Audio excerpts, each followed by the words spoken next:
दोस्तों, पुलिस जब एक बेकसूर नमाजी के साथ में मारपीट करने लगी और जब उसे गिरफ्तार करने लगी तो अल्लाह की कुदरत ने एक बंदर भेजकर ऐसा क्या करिश्मा दिखाया कि उसको देखकर सारे पुलिस वाले भी हक्के बक्के रह गए और सजदे में गिर पड़े। आज की इस वीडियो में हम आपको इसी वाक़ये को पूरी तफसील के साथ बताने वाले हैं, जिसको सुनकर यकीनन आप लोग भी हैरान और परेशान हो जाओगे और आप भी ये मानने पर मजबूर हो जाओगे कि वाकई में अल्लाह की कुदरत बहुत बड़ी है और अल्लाह अपने हर एक नेक बंदे की दुआ को ज़रूर सुनता है और उनकी दुख मुसीबत में मदद भी करता है। इसीलिए आज का ये वीडियो आप सभी के लिए बहुत ही ख़ास है। आप इसको आखिर तक ज़रूर देखें और अगर आपको अल्लाह की कुदरत पर मुकम्मल भरोसा है तो आप इस वीडियो को दिल से एक लाइक करें और कमेंट बॉक्स में अल्लाहू अकबर लिख कर शेयर भी कर दें ताकि और भी लोगों के पास ये वीडियो पहुंच जाए। तो चलिए दोस्तों शुरू करते हैं। दोस्तों, आज का जो वाक़या हम आपको यहाँ पर बताने वाले हैं, ये वाक़या पंजाब का बताया जाता है। पंजाब में एक छोटा सा गांव है सरगोदा। इस गांव में एक मुसलमान लड़का रहता था जिसकी उम्र तकरीबन 30 साल के करीब थी। ये लड़का बहुत ही नेक और परहेजगार था, पांचों वक्त का नमाजी था और हर नमाज को उसके सही वक्त पर ही अदा करता था और कोशिश करता था कि वो हर नमाज को मस्जिद में जमात के साथ ही अदा करे। यही वजह थी कि इस लड़के का ज़्यादातर वक्त मस्जिद में ही गुजरा करता था। और यही नहीं, जब ये लड़का नमाज से फारिग हो जाता तो उसके बाद ये कुछ वक्त के लिए मस्जिद के एक कोने में बैठ जाता और कुरान पाक की तिलावत भी करता था। और वो ऐसा हर नमाज के बाद में किया करता, यानी कि हर नमाज के बाद वो थोड़ी देर कुरान पाक ज़रूर पढ़ा करता था। उसकी इस आदत के बारे में सभी नमाजियों को अच्छी तरह से मालूम था। उस नौजवान का इस्लाम से इतना ज़्यादा लगाव देखकर सारे लोग उस पर ना सिर्फ नाज करते बल्कि उसकी बहुत ज़्यादा इज्जत भी किया करते थे। ये लड़का हर किसी से हुस्ने अखलाक के साथ में पेश आता था और कोशिश करता था कि उसकी वजह से कभी भी किसी का दिल ना दुखे। और यही नहीं, वो हर दम ये भी कोशिश करता रहता कि वो किसी ज़रूरतमंद की मदद भी कर सके। इसी वजह से गांव के सारे लोग उसके अखलाक के दीवाने थे। लेकिन इसके दूसरी तरफ इस नौजवान का एक छोटा भाई था जो बहुत ही अय्याश किस्म का था। हर वक्त दुनिया के लालच में रहता था और हर वक्त पैसों के पीछे ही भागता रहता। फिर कुछ दिन गुजरे कि एक दिन अचानक इनके वालिद का इंतकाल हो गया। इस सदमे के बाद में बड़ा भाई अंदर ही अंदर से टूट गया। इसीलिए फिर वो ज़्यादा वक्त मस्जिद में ही गुजारने लगा था। वही दूसरी तरफ उसका छोटा भाई हर वक्त ये भी कोशिश करता रहता कि वो किसी न किसी तरह से अपने बड़े भाई की ज़मीन हड़प ले और उसकी ज़मीन को अपने नाम कर ले। यानी कि वो इस कोशिश में रहने लगा कि वो कैसे भी करके बाप की ज़मीन में से बड़े भाई का जो हिस्सा था वो अपने नाम करवा ले। इसीलिए फिर छोटे भाई ने अंदर ही अंदर बड़े भाई के खिलाफ साजिशें रचना शुरू कर दिया, मगर वो किसी भी तरह से अपने इस मकसद में कामयाब नहीं हो सका।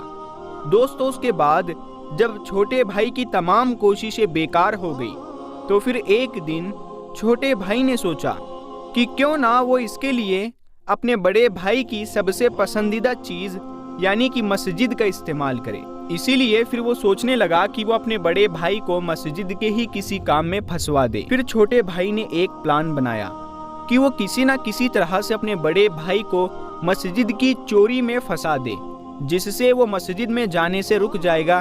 और उसको ये भी मालूम था कि उसका बड़ा भाई पांचों वक्त का नमाजी है और मस्जिद से बहुत ज़्यादा लगाव भी रखता है, इसीलिए वो मस्जिद के बगैर नहीं रह सकता।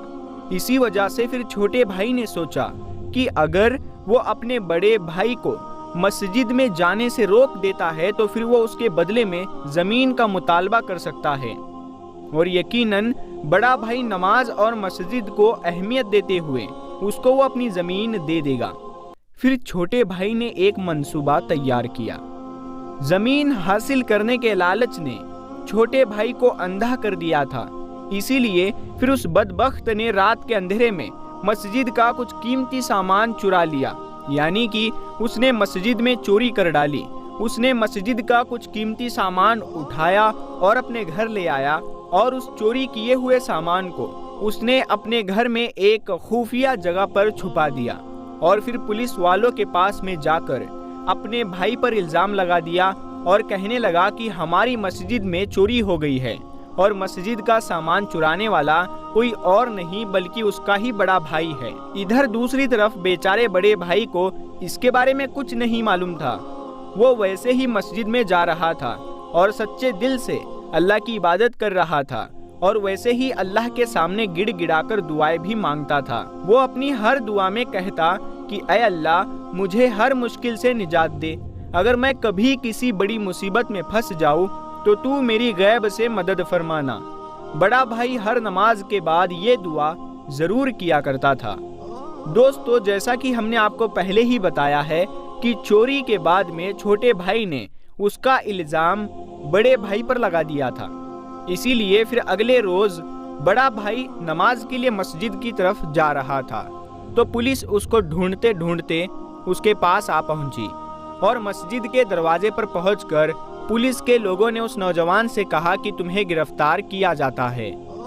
तो ये सुनकर बेचारा बड़ा भाई बहुत घबरा गया और पुलिस वालों से पूछने लगा कि मैंने क्या किया है, मेरी क्या गलती है, मेरा कसूर क्या है, मैंने क्या जुर्म किया है, आप मुझे क्यों गिरफ्तार कर रहे हो? बराए मेहरबानी आप मुझे मस्जिद के अंदर जाने दें, मुझे नमाज के लिए देरी हो रही है। इस पर पुलिस वालों ने उसे बताया कि तुम पर मस्जिद का कीमती सामान चुराने का इल्ज़ाम है, इसीलिए हम तुम्हें गिरफ्तार करते हैं। ये सुनकर बेचारा वो बड़ा भाई हक्का बक्का रह गया और सोचने लगा कि ये कैसे मुमकिन है और उस पर ये इल्ज़ाम किसने लगाया होगा, लेकिन उसे कुछ भी समझ में नहीं आ रहा था। इसीलिए वो वही ज़मीन पर बैठ ही गया और अल्लाह से मदद की गुहार लगाने लगा और अल्लाह से दुआ करने लगा। वो कहने लगा, या अल्लाह, मेरी इस मुसीबत की घड़ी में मेरी मदद फरमा। या अल्लाह, तू तो जानता है कि मैं चोर नहीं हूँ, मैं कभी किसी की चोरी नहीं कर सकता और ना ही मैंने मस्जिद से ये कीमती सामान चुराया है। या अल्लाह, तू अपनी कुदरत से कोई ऐसा करिश्मा दिखा कि सब लोग ये मानने पर मजबूर हो जाए कि मैं बेकसूर हूँ। दोस्तों, पुलिस को मस्जिद के दरवाजे पर देखकर आसपास के बहुत सारे लोग भी जमा हो गए और वो सब के सब पुलिस वालों से कहने लगे कि इस लड़के को हम अच्छी तरह से जानते हैं, ये लड़का बेकसूर है क्योंकि ये लड़का 5 वक्त की नमाज पढ़ने के लिए इस मस्जिद में आता है और इस लड़के के अखलाक भी बहुत अच्छे हैं। इसीलिए हम सब गवाही देते हैं कि ये लड़का बहुत नेक है, ये कभी भी मस्जिद से चोरी नहीं कर सकता है। इसीलिए जिसने भी इस लड़के पर इल्ज़ाम लगाया है वो सरासर झूठा है। मगर उन लोगों की ये गवाही सुनकर पुलिस के लोग नहीं माने और कहने लगे कि हमको इस लड़के के खिलाफ पुख्ता सबूत मिले हैं, इसीलिए हम इसको गिरफ्तार करेंगे। इतने में उस लड़के का छोटा भाई भी वहां पर आ पहुंचा और फिर वो अपने बड़े भाई को एक तरफ ले जाकर कहने लगा कि ये सब मेरा किया धरा है, मैंने ही तुम पर ये इल्ज़ाम लगाया है। अगर तुमको तुम्हारी इज्जत प्यारी है तो तुम अपनी ज़मीन मेरे हवाले कर दो, तुम्हारे हिस्से में जो ज़मीन आई है वो मेरे नाम कर दो, मैं तुम्हारी इज्जत बचा लूँगा और तुम्हें जेल जाने से भी रोक दूँगा। और जो मस्जिद का कीमती सामान जो मैंने छुपा रखा है उसको मैं पुलिस के हवाले कर दूँगा। तो ये सुनकर बड़े भाई को बड़ा दुख हुआ, वो समझ गया था कि ये सब उसके इस छोटे भाई ने ही किया है। दोस्तों, अभी वो छोटा भाई अपने बड़े भाई को ये सब बातें कह ही रहा था कि इतने में अल्लाह की कुदरत से कहीं से एक बंदर नमूदार हुआ। उसके एक हाथ में मस्जिद का वो कीमती सामान था जिसको छोटे भाई ने मस्जिद से चुराकर अपने घर में छुपाया था। ये देखते ही छोटे भाई के चेहरे का रंग उड़ गया। पुलिस वाले भी बंदर के हाथ में मस्जिद का चोरी हुआ सामान देखकर हैरान रह गए। उनको मालूम चल गया कि वो जिस लड़के को गिरफ्तार करने वाले थे वो तो बेकसूर है। फिर उस बंदर ने उन पुलिस वालों को साथ ले जाकर बता दिया कि उसने छोटे भाई के घर से ही सामान उठाया है। इसीलिए फिर पुलिस वालों को मालूम चल गया कि मस्जिद से ये सामान छोटे भाई ने ही चुराया है। और फिर यूँ सबको मालूम चल गया کہ اصل چور تو اس کا چھوٹا بھائی ہے۔ پھر پولیس والوں نے چھوٹے بھائی کو گرفتار کر لیا اور جب اس سے پوچھ تاچھ ہوئی تو پھر یہ ساری باتیں چھوٹے بھائی نے پولیس والوں کو بتا دی۔ ادھر وہ بڑا بھائی اللہ کے سامنے سجدے میں گر کر اللہ تعالیٰ کا اس بات کے لیے شکر ادا کرتا رہا کہ عین موقع پر اللہ نے ایک بندر بھیج کر اس کی کس طرح سے مدد کی ہے، اور اس طرح سے پھر پورے گاؤں والوں کو اس کی بے گناہی کا ثبوت مل جاتا ہے۔ یہ دیکھ کر سب کا اللہ پر بھروسہ اور بھی زیادہ مضبوط ہو جاتا ہے۔ دوستو، آپ کو آج کا یہ واقعہ کیسا لگا؟ آپ ہمیں کمنٹ باکس میں ضرور بتائیے گا۔ دوستو، اسی طرح کا ایک اور واقعہ عبداللہ نام کے ایک شخص کے ساتھ پیش آیا۔ اس کا ایک میڈیکل سٹور تھا۔ عبداللہ نے اپنی زندگی کا ایک ایسا واقعہ سنایا جس کو سن کر آپ بھی حیران رہ جائیں گے۔ عبداللہ بچپن سے ہی نیک اور دیندار انسان تھا۔ پنج گانہ نماز کے علاوہ تہجد گزار اور تلاوت قرآن میں زیادہ تر وقت بتایا کرتا تھا۔ بعض مرتبہ ساری رات نوافل ادا کرتا۔ روزے، نماز، زکوٰۃ کا پابند تھا۔ عمر گزرتی گئی اور عبداللہ نے شادی نہیں کی۔ گھر والے اس پر شادی کا دباؤ بنانے لگے۔ اس صورتحال اور گھر والوں کے دباؤ میں آ کر عبداللہ کو بالآخر شادی کا فیصلہ کرنا پڑا اور عبداللہ نے شادی کر لی۔ شادی کے بعد عبداللہ کی زندگی ایک دم بدل گئی۔ اب راتوں کی عبادت آہستہ آہستہ کم ہوتی گئی، اور پھر خاص کر جیسے رمضان میں ہی ایسا ہوتا ہے، جب وہ نماز پڑھتا تہجد بھی چھوٹ گئی اور نمازوں میں بھی کمی آنے لگی، اور ایک وقت ایسا گیا کہ پانچوں نمازوں میں غفلت ہونے لگی، اور پھر عبداللہ اچانک مشکلات میں گھر گیا۔ میڈیکل سٹور کی آمدنی کم ہو گئی اور قرضے پر قرضہ چڑھنے لگا۔ عبداللہ کی زندگی جو پہلے خوشحال تھی وہ بری طرح سے متاثر ہو گئی۔ ہر وقت ٹینشن میں رہنے لگا۔ اس دوران ایک دن ایک شخص میڈیکل سٹور پر دوائی لینے آتا ہے۔ عبداللہ اس وقت اس قدر پریشانی میں تھا کہ اس نے اسے غلط دوائی دے دی، جس کی وجہ سے وہ شخص مرتے مرتے بچا، اور اس نے عبداللہ پر کیس کر دیا، جس کے بعد اس کی دکان سیز ہو گئی اور اس کا کاروبار پوری طرح سے بند ہو گیا۔ اسی دوران عبداللہ کے والد کی بھی طبیعت خراب ہونے لگی، اور عبداللہ نے اب تک جو کچھ بھی کمایا تھا وہ سب والد کے علاج پر خرچ کر دیا۔ اسی صورتحال کو دیکھ کر اس کی بیوی بھی اسے چھوڑ کر چلی گئی۔ اب عبداللہ کے پاس کچھ بھی نہیں بچا تھا، اور عبداللہ پوری طرح سے زندگی سے مایوس ہو گیا تھا۔ ایک دن عبداللہ صحن میں اپنی ماں کی گود میں سر رکھ کر رو رہا تھا اور سوچ رہا تھا کہ اس کے ساتھ آخر ایسا کیوں ہو رہا ہے۔ تبھی اچانک اس کی نظر الماری پر پڑی جہاں پر قرآن پاک رکھا ہوا تھا۔ اس کو فوراً جھٹکا لگا اور سمجھ میں آ گیا کہ اس سے کیا بھول ہوئی ہے۔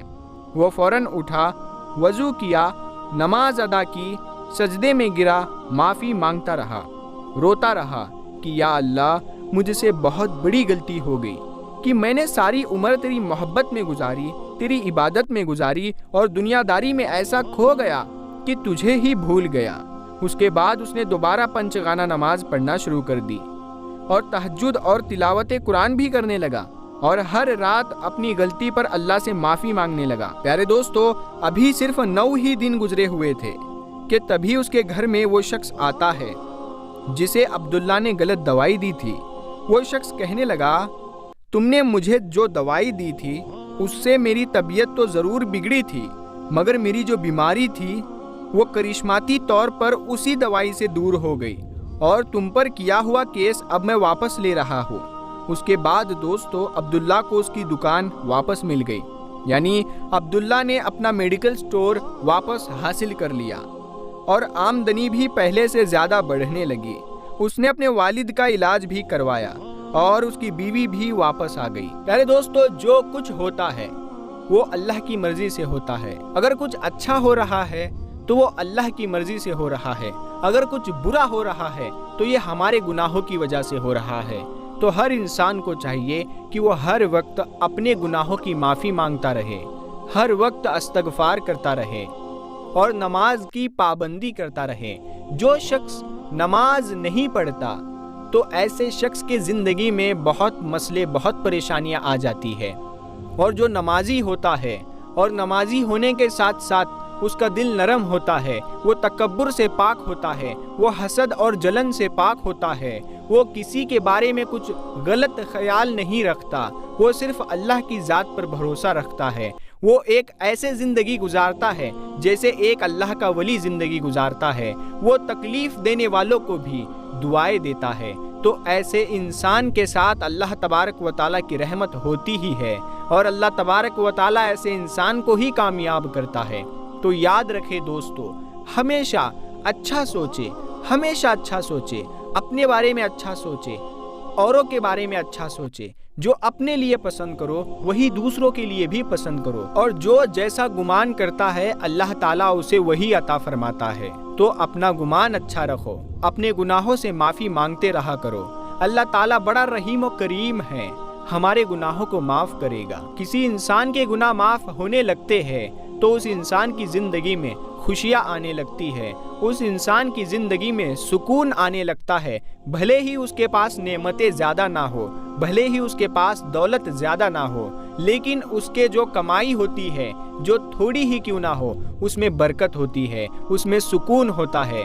ورنہ ایسے تو حرام پیسے اتنے لوگ کماتے ہیں، کروڑوں کماتے ہیں، لیکن اس میں برکت نہیں ہوتی، اس میں سکون نہیں ہوتا۔ ایسے لوگوں کو ان پیسوں کا کوئی سکون نہیں ملتا، ان کا پیسہ جیسے آتا ہے ویسے ہی ختم ہو جاتا ہے۔ تو آپ اگر دنیا اور آخرت میں کامیاب ہونا چاہتے ہیں تو 5 وقت کی نماز کے ساتھ ساتھ آپ نے قرآن کریم کو بھی پڑھنا ہے۔ اگر قرآن کریم نہیں آتا تو آپ سیکھیں، اگر وہ بھی نہیں آتا تو آپ اس کا ترجمہ ہی صحیح سے پڑھ لیجئے گا۔